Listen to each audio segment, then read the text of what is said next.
పేరు నారగోని ప్రవీణ్ కుమార్. నేను Telangana realtors association state ప్రెసిడెంట్ను. ఈరోజు స్టాంప్స్ అండ్ రిజిస్ట్రేషన్ ఐజీ గారికి ఒక్కసారి కూడా గ్రామ పంచాయతీ లేఅవుట్లలో రిజిస్ట్రేషన్ కాని ప్లాట్లను రిజిస్ట్రేషన్ చేయమని చెప్పి, అట్లాగే మార్కెట్ అంటే రిజిస్ట్రేషన్ ఛార్జెస్ని ఆగస్టు 1న పెంచనున్నట్టుగా ప్రభుత్వం అనౌన్స్ చేసింది.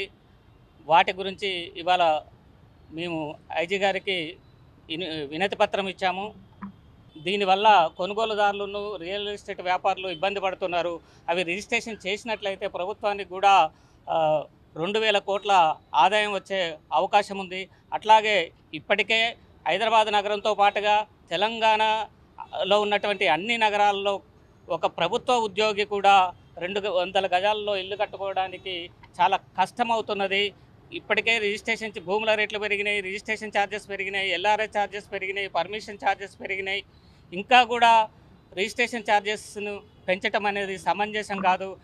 ఒకవేళ మార్కెట్ విలువ ప్రభుత్వం పెంచదలుచుకుంటే మార్కెట్ విలువ పెంచి ఇప్పుడు ఏదైతే ఉందో స్టాంప్ డ్యూటీ 7.5ని 3%కు తగ్గించాలని చెప్పి ఈ ప్రభుత్వాన్ని మేము డిమాండ్ చేస్తున్నాం.